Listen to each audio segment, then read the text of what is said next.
ইমামতের কাজকে নিজের কাজ বানিয়ে নিয়েছি, মুসল্লিদেরকে দিন শিখাই, ইমামতি করি। ইমামতি করা মানে হলো 5 ওয়াক্ত জামাত পড়ায় বাকি সময় ঘুমানো না। হ্যাঁ, এই মসজিদের ইমাম সাহেব যারা আছেন শুধুমাত্র 5 ওয়াক্ত নামাজ পড়াবেন, ফজর থেকে জোহর পর্যন্ত ঘুম, জোহর থেকে আসর পর্যন্ত ঘুম, আসর থেকে মাগরিব পর্যন্ত ঘোরাঘুরি, মাগরিব থেকে এশা পর্যন্ত আড্ডাবাজি, এশার পরে আবার ঘুম।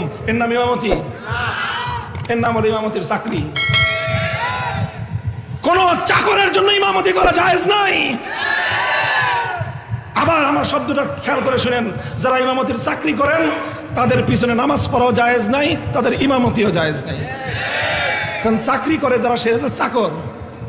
কোন চাকর মানে যাকে আপনি চাকর মনে করেন তার পিছনে আপনি ইমাম ইক্তেদা করলে নামাজ সহি হবে না। এই জন্য আপনাকে নামাজের শুরুতে ইক্তেদা করতে হয়। কি ইক্তেদাই তো বিহাজা চাকর লিখি বলেন, ইক্তেদাই তো বিহাজাল ইমাম। ইমাম মানে হলো এই মসজিদের যত মুসল্লি আছে অন্তত প্রত্যেকটা মুসল্লির দ্বীনি জিম্মাদারি আদায় করার নাম হলো ইমামতি। আপনার মুসল্লিদের কার দ্বীনি কি সমস্যা আছে, কার ঘরে দিনদারি নাই, কার সন্তান দিনদারির উপর আমল করে না, কার ঘরের মধ্যে মহিলারা দিনদারির উপর আমল করে না, এই সব দায়িত্ব পালন করার নাম হলো ইমামতি।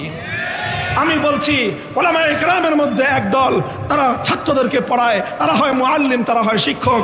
উলামায়ে উম্মতের মধ্যে একদল, তারা মসজিদগুলোকে সামাল দেয়, তারা অনেক সাধারণ মানুষকে দ্বীন শেখায়, তারা হয় ইমাম। উম্মতের আরেক দল, তারা খানকাহ নিয়ে বসে যায়, উম্মতের আত্মশুদ্ধির কাজ করে। উম্মতের আরেক দল ঘাটতি বসকা নিয়ে চিল্লার পর চিল্লা, সালের পর সাল লাগায়, জীবন চিল্লা লাগায় দেয়। উম্মতের ময়দানে দাওয়াত এবং তাবলীগের সহিহ মানহাজ কায়েম করার জন্য কাজ করে যায়।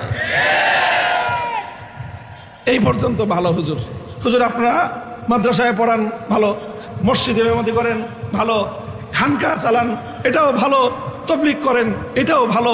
এত কিছু করার পরে আবার রাজনৈতিক নেতা হইতে চান কেন? এটাই হলো মূর্খতা, এটাই হলো জাহেলিয়াত। এই জাহেলিয়াতের কবর রচনা করতে হবে। আজকের আমার এই জাহেলি সমাজের এই জাহেলিয়াতকে যদি আমি আর তুমি দূর করতে না পারি, খোদার কসম খেয়ে বলি, বিরাসতে নবুয়তের জিম্মাদারি আদায় হবে না।